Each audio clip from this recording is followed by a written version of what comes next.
Welcome back to all my dear students. मैं रोहित उमंग आप सबका स्वागत करता हूं। जैसे कि हम लोग के क्लास 10 का चैप्टर पढ़ रहे थे magnetic effect of electric current. उसमें मैंने पिछले क्लास में बताया था इलेक्ट्रोमैग्नेट के बारे में। आज का क्लास जो है बेसिकली इलेक्ट्रोमैग्नेट के कंस्ट्रक्शन के बारे में बात करेंगे। और उसके बाद इसमें हम लोग क्या बात करना है कि कैसे इलेक्ट्रोमैग्नेट काम करता है, कुछ एप्लीकेशन इसका देखेंगे और साथ में कौन कौन से फैक्टर जो है मैग्नेट के स्ट्रेंथ पे इफेक्ट डालेगा। और इसके अलावा कुछ की पॉइंट देखेंगे कि क्यों हम लोग सॉफ्ट आयरन को और स्टील मतलब आयरन कोर के रूप में जो सोनाइट में इस्तेमाल होता था वो सॉफ्ट आयरन कोर को और मतलब ही क्यों इस्तेमाल किया जाता है, स्टील को क्यों नहीं किया जाता था। इसके अलावा हम लोग देखेंगे कि बार मैग्नेट यानी कि परमानेंट मैग्नेट और इलेक्ट्रोमैग्नेट यानी कि टेम्पोररी मैग्नेट में डिफ्रेंशिएट करेंगे। और इसके अलावा कुछ यहाँ पे इम्पॉर्टेंट क्वेश्चन जो है यहाँ पे हम लोग देखेंगे। और उसके बाद हम लोग कुछ अगर टाइम बचेगा तो उसके बाद हम लोग करंट कैन कंडक्टर को अगर हम लोग मैग्नेटिक फील्ड में इन प्लेस करेंगे तो वहाँ पे उस करंट कैन कंडक्टर पे क्या फोर्स लगेगा उसके बारे में हम लोग बातें करेंगे। तो सबसे पहले स्टार्ट करते हैं हम लोग कि कैसे इलेक्ट्रोमैग्नेट जो है कंस्ट्रक्शन कैसे किया जाता है। तो बेसिकली पिछले क्लास में मैंने बताया था क्या इलेक्ट्रोमैग्नेट के बारे में, ठीक है। तो अब आज जो उसके बारे में क्या बात करेंगे, कैसे उसको कंस्ट्रक्ट किया जाता है। तो बेसिकली क्या होता है इसमें कि हमारे पास सबसे पहले एक आयरन लेंगे, सॉफ्ट आयरन लिया जाता है और उस पर हम क्या देखते हैं कि इसमें लार्ज नंबर ऑफ टर्न्स रहता है, ठीक है। लार्ज नंबर ऑफ टर्न्स का मतलब क्या होता है कि इसमें हम लोग इस तरीके से क्या करेंगे, कर्ल करेंगे, ठीक है।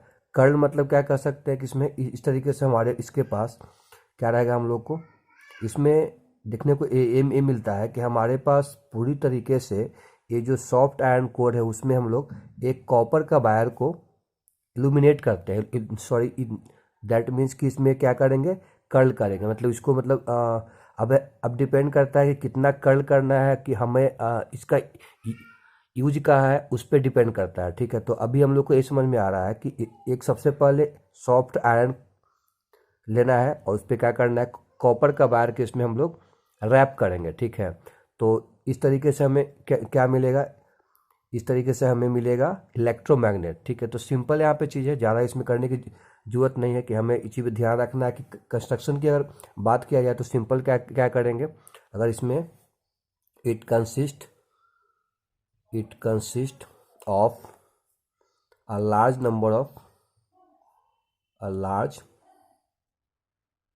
number of turns,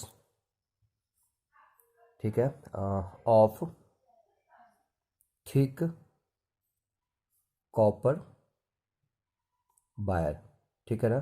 तो क्या बता रहा है कि इलेक्ट्रोमैग्नेट की अगर बात करेंगे तो उसमें क्या होता है कि हम एक कॉपर वायर लिया जाएगा और कॉपर वायर को क्या करेंगे, हम लोग टर्न करेंगे।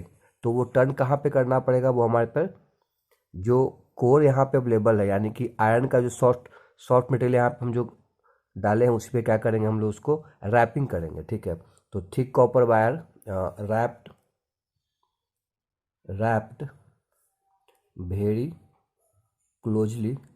अब इसके पीछे भी कारण है कि वेरी क्लोजली क्यों हो रहा है, यानी कि हम जब भी और सॉफ्ट आयरन कोर पे कॉपर का वायर को रैपिंग करेंगे तो बहुत ही क्या करते हैं, कोशिश करते हैं कि हम लोग को क्लोजली करें। तो क्लोजली करने से बेनिफिट ये होता है कि हम लोग को स्ट्रॉन्ग मैग्नेट मिलेगा, ठीक है। तो इसलिए हम लोग क्या करेंगे, उसको क्लोजली रैप किया जाता है।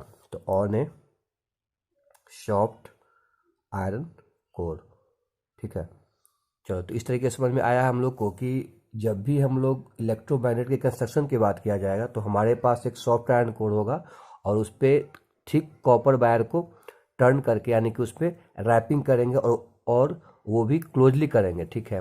तो पिछले क्लास में मैंने ये भी बताया था शायद कि बार बार जो यहाँ पे हम बात कर रहे हैं कि कोर के रूप में जो यहाँ पे सॉफ्ट आयरन को ही क्यों चूज करेंगे, ठीक है। तो मैंने पिछले क्लास में इस बात को जिक्र किया था, मैंने बताया था क्या इसमें कि सॉफ्ट आयरन को इसीलिए हम लोग चूज करते हैं क्योंकि होता क्या है बेसिकली कि जब हम लोग करंट को सप्लाई को ऑफ करेंगे तो उस केस में क्या होगा कि सारा मैग्नेटिज्म जो सॉफ्ट आयरन में प्रोड्यूस होता था वो करंट को ऑफ करने के बाद वो क्या करेगा, लूज करेगा, ठीक है। कुछ अदर फैक्टर और भी है जो हाई क्लास में इसके बारे में हम लोग स्टडी करेंगे तो यहाँ पे इस चीज़ को मेंशन कर लेते हैं कि सॉफ्ट आयरन इज चूजन, इसलिए इसको चूज किया जाता है chosen because it loss all its magnetism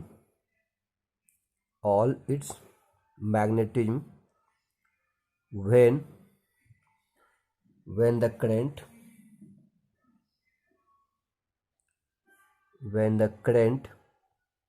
is switch off. जब करंट को हम स्विच ऑफ कर देंगे तो अपना सारा मैग्नेटिज्म जो क्रिएट होता है सॉफ्ट आयरन कोर में, वो क्या करेगा, अपने आप को लॉस कर देगा।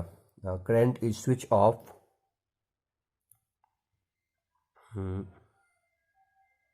एंड कुछ और भी इसमें हम लोग का फैक्टर है, तो उसके बारे में हाई क्लास में हम लोग को करना है, स्टडी करना है। ठीक है, अब क्वेश्चन ये आता है कि शेप और साइज जो होता है इलेक्ट्रोमैग्नेट का, वो किस पे डिपेंड करता है। कहने का मतलब इसको साइज को हम बढ़ा भी सकते हैं और इसमें मतलब इससे छोटा भी हो सकता है। तो अब डिपेंड करता है कि ये तो हम पर्पस क्या है, मतलब इलेक्ट्रोमैग्नेट का कहाँ पे हम इसका इस्तेमाल कर रहे हैं उस पर डिपेंड करता है। ठीक है ना।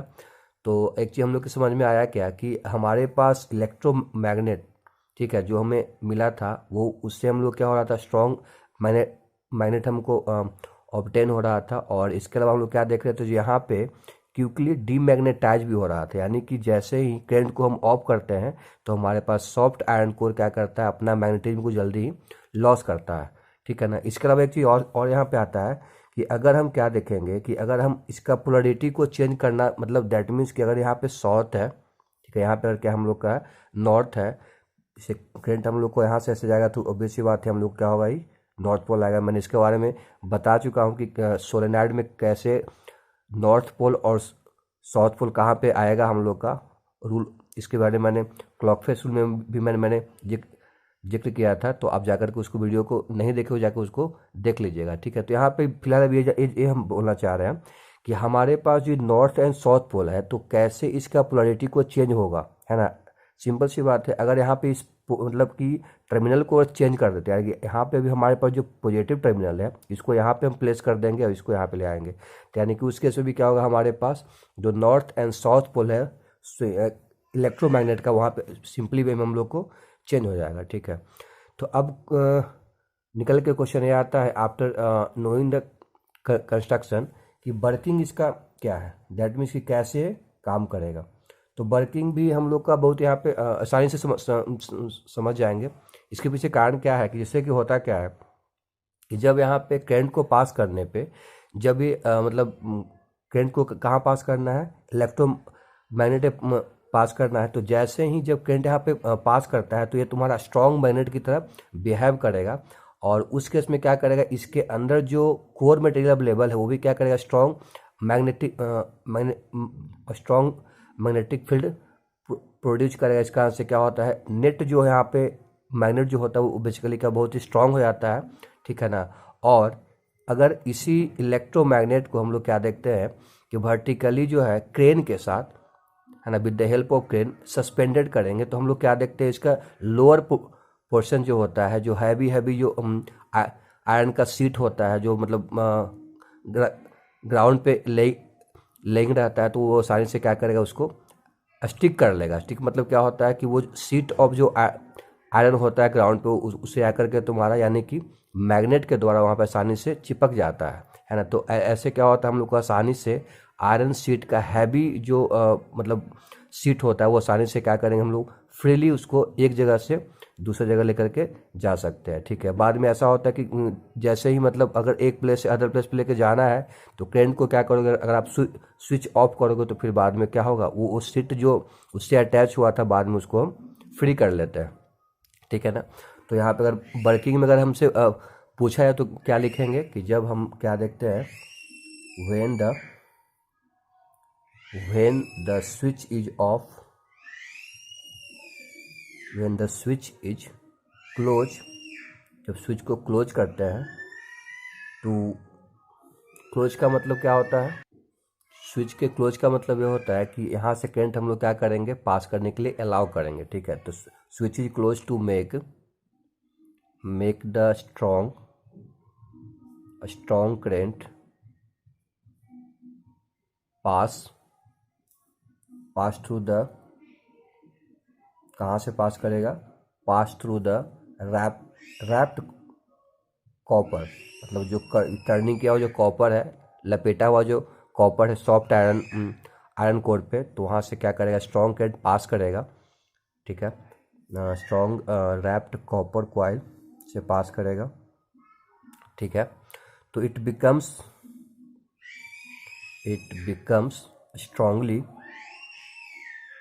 Strongly magnetise. ये क्या होगा हम लोग का, स्ट्रांगली मैग्नेटाइज हो जाएगा। ठीक है, तो अब इसका इस्तेमाल जैसे ही स्ट्रांगली मैग्नेटाइज होगा तो अभी इसको क्या करते हैं,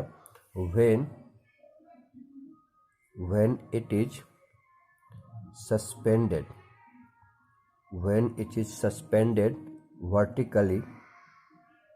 वर्टिकली जब सस्पेंडेड करेंगे, किसके द्वारा, बाय ए स्ट्रॉन्ग क्रेन के द्वारा, bye strong.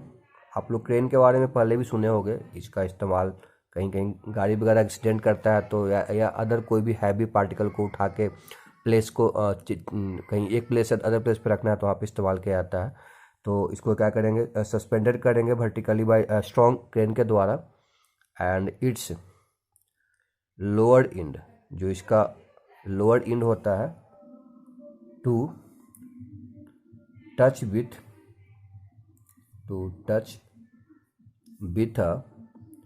easily lift the iron sheet को क्या करेगा, आसानी से वो लिफ्ट कर लेगा, उठा लेगा।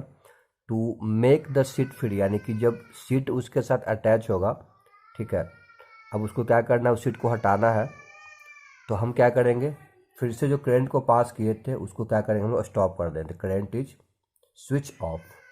ठीक है, करंट इज स्विच ऑफ।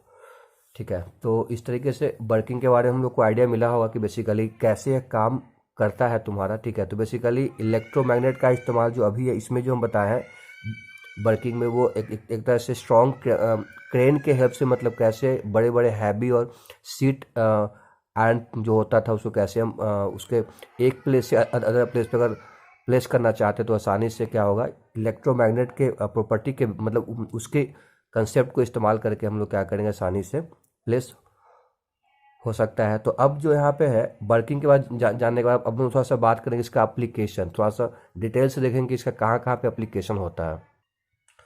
देखिए यहाँ पे क्या है, एप्लीकेशन की बात करें कि डैट मीन्स कि इलेक्ट्रोमैग्नेट का इस्तेमाल कहाँ पे होता है। सबसे पहले बात करेंगे इसका इस्तेमाल होता है फैक्ट्री में। कहाँ पे होगा हम लोग का, इन फैक्ट्री। तो फैक्ट्री में क्या होता है कि जब वेरी स्ट्रॉन्ग इलेक्ट्रोमैग्नेट होता है उसको यूज करते हैं किसके साथ, क्रेन के साथ। तो अभी मैंने पीछे बताया था कि क्रेन क्या करता है कि अगर बहुत ही हैवी आयरन सीट कहीं अवेलेबल है तो उसको क्या, या ऐसे भी हो सकता है स्टील का स्क्रैप भी होता है तुम्हारा, तो उस तरीके से अगर मतलब हैवी आयरन को मतलब अब उसमें बहुत सारे लोगों का क्या होता है कि आपस में मिलके ये करना पड़ेगा, प्लेस करना पड़ेगा। लेकिन जैसे ही हम लोग इलेक्ट्रोमैग्नेट का इस्तेमाल करते हैं तो वो क्या होगा, आसानी से हमें उसका प्लेस मतलब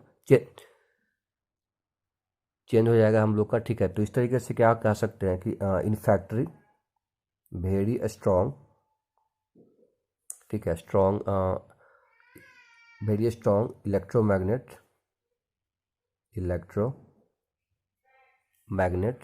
यूज करते क्या करने के लिए, फॉर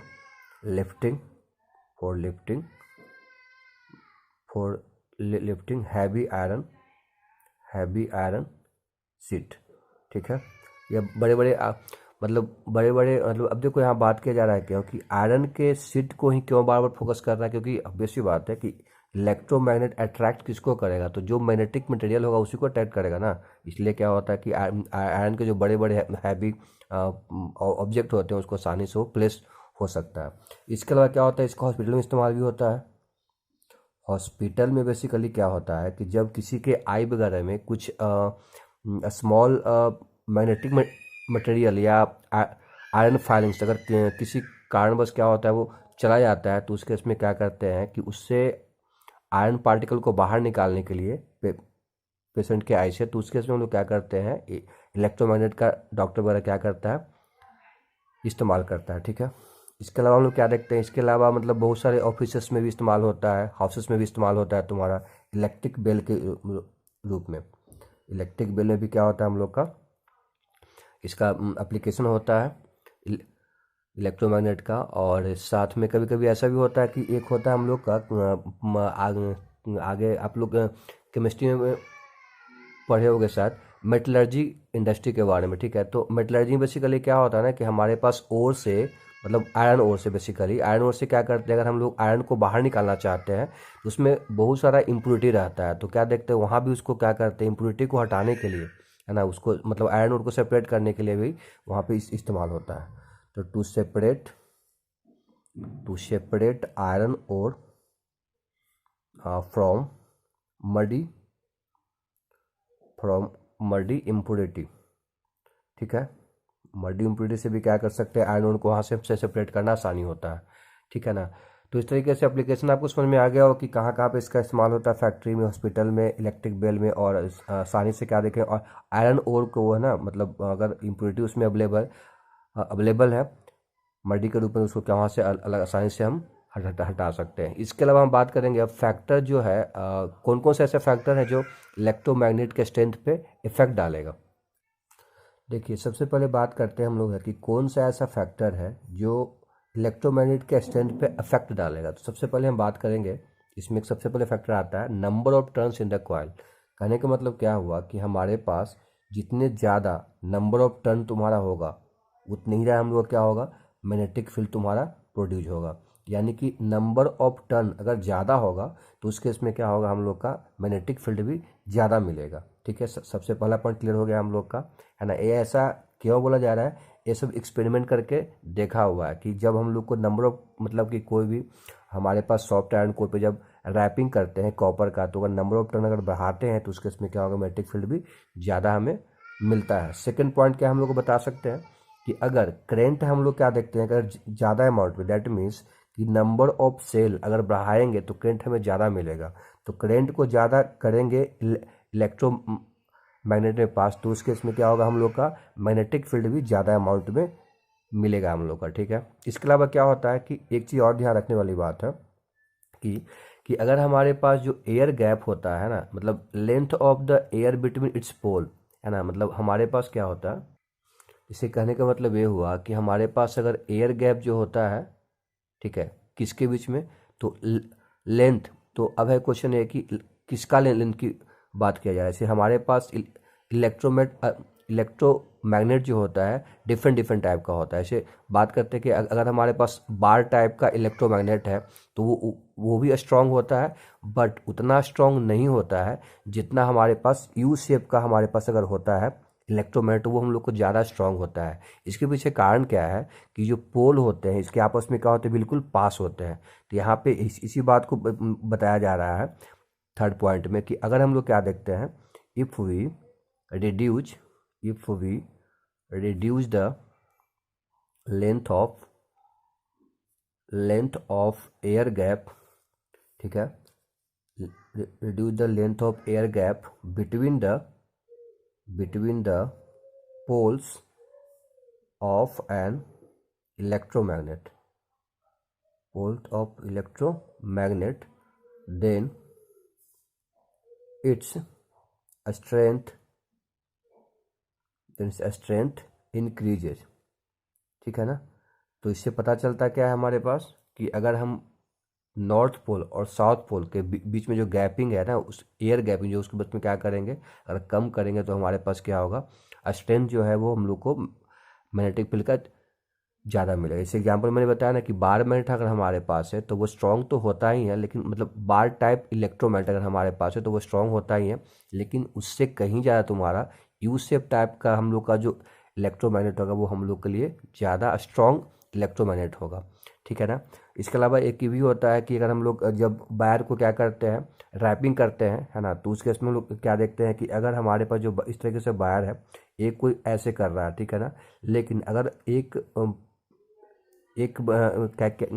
कोई पर्सन ऐसा भी हो सकता है कि कर्ल करने के लिए, मतलब ये करेगा, मतलब यहाँ पे तुम्हारा बहुत ज़्यादा कर्ल होगा, मतलब यहाँ पे जो गैपिंग है वायर के बीच में बहुत ही कम होगा। उसके इसमें क्या देखते हैं कि हम लोग को मतलब स्ट्रेंथ जो वो क्या होगा, यानी कि मैग्नेटिक फील्ड हम लोग को ज़्यादा मिलेगा। ठीक है, चलो तो इस तरीके से क्या पता चला हमें कि कहाँ कहाँ पे इसका कौन कौन से फैक्टर जो है वो मतलब हम हमारे इलेक्ट्रोमैग्नेट के स्ट्रेंथ को बढ़ाएंगे। ठीक है, या मतलब दैट मीन्स कि जैसे कि करंट को और बढ़ाओगे तो हमें क्या मिलेगा, इलेक्ट्रोमैग्नेट का स्ट्रेंथ हमें ज़्यादा मिलेगा, और साथ में कॉइल में नंबर ऑफ टर्न ज़्यादा हुआ तो उस केस में इलेक्ट्रिक फील्ड यानी कि इलेक्ट्रोमैग्नेट का स्ट्रेंथ हम लोग को बढ़ेगा, और साथ में पोल के बीच में जो एयर गैप होता है उसके लेंथ को और कम करेंगे तो उसके से भी क्या होगा, हमें स्ट्रॉन्ग मैग्नेट मिलेगा। ठीक है, और तो अब यहाँ पे देख लेते कुछ की पॉइंट की बात करेंगे यहाँ पे हम लोग।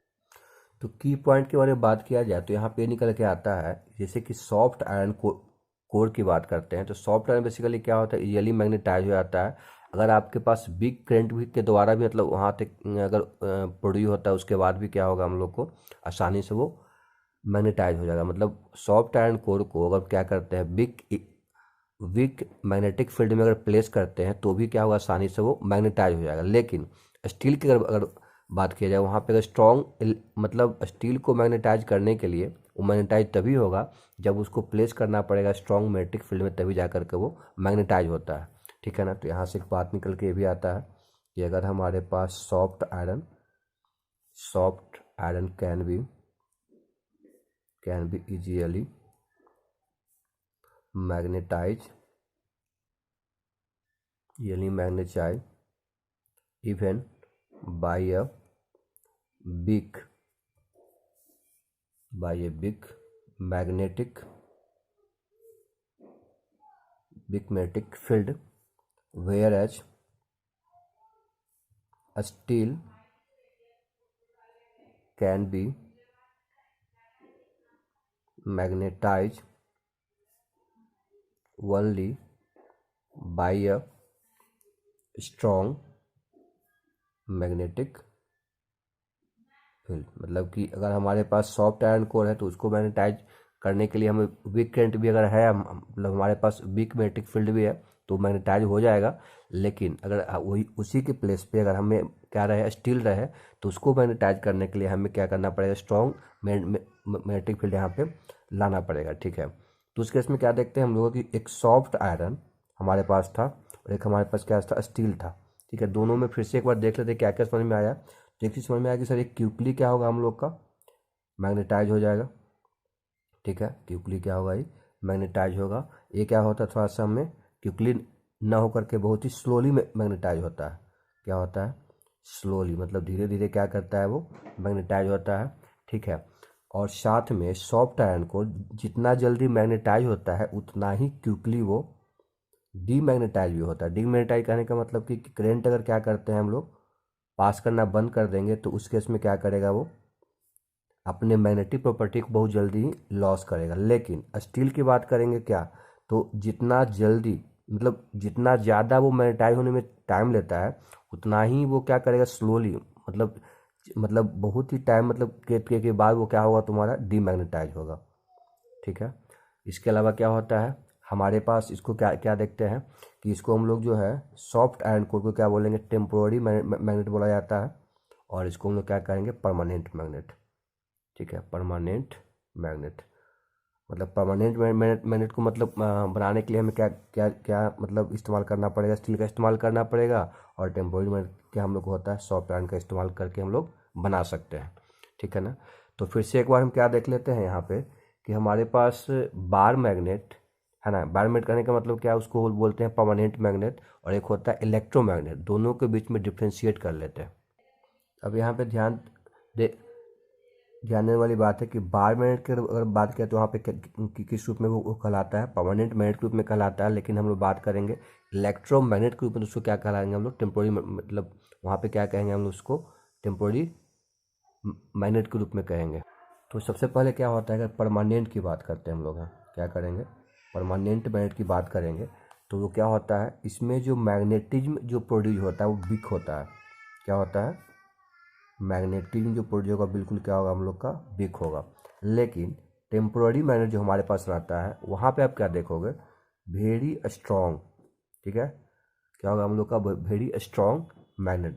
ये कैसे होता है, क्योंकि हमारे पास टेम्पोररी मैग्नेट के एग्जाम्पल में क्या आएगा, इलेक्ट्रोमैग्नेट आएगा। तो इलेक्ट्रोमैग्नेट में हम अगर हमें चाहिए अगर ज़्यादा करंट तो हम मतलब हमें क्या चाहिए, अगर ज़्यादा मैग्नेट चाहिए, मैग्नेटिक फील्ड का स्ट्रेंथ चाहिए, तो उसमें क्या करेंगे कि करंट के वैल्यू को क्या करेंगे, इंक्रीज कर देंगे। तो उसका और भी बहुत सारा तरीका है। उस कारण से क्या करेंगे हम लोग का इसका जो स्ट्रेंथ होता है, यानी कि किसका, टेम्पोररी मैग्नेट का, उसको हम लोग आसानी से बढ़ा सकते हैं। ठीक है, इसके अलावा इसका जो मैग्नेटिज्म है उसको हम चेंज नहीं होता है। ठीक है, क्या होगा तुम्हारा मैग्नेटिज्म तुम्हारा आसानी से चेंज, तुम्हारा मैग्नेटिज्म कैन नॉट चेंज। ठीक है, इसमें क्या होगा, हम लोग का आसानी से हम चेंज हो सकता है। मैग्नेटिज्म जो है वो आसानी से हम लोग को कैन बी चेंज।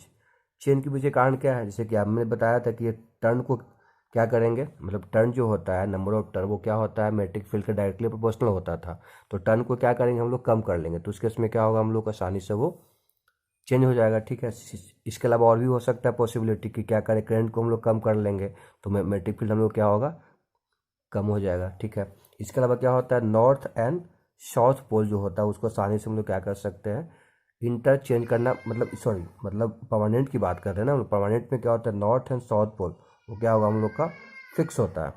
ठीक है, लेकिन नॉर्थ एंड साउथ पोल बात करते हैं कि इसमें टेम्पोररी मैग्नेट में, तो क्या होता है वो मतलब आसानी से हम लोग क्या करेंगे, कैन बी चेंज। ठीक है, तो चेंज कैसे होगा, तो सिंपल सी बात है, बैटरी के पोलरिटी को क्या करो, अगर आप चेंज कर दोगे तो उसके इसमें आसानी से तुम्हारा वो चेंज हो जाएगा। ठीक है, तो इस तरीके से जो है आज के क्लास में लेंथ थोड़ा सा ज़्यादा बड़ा हो गया है, लेकिन कुछ क्वेश्चन जो है वो मैंने स्टार्टिंग बताया था, कुछ क्वेश्चन करने के लिए वो मैं क्या करूँगा, अगले क्लास में करूँगा।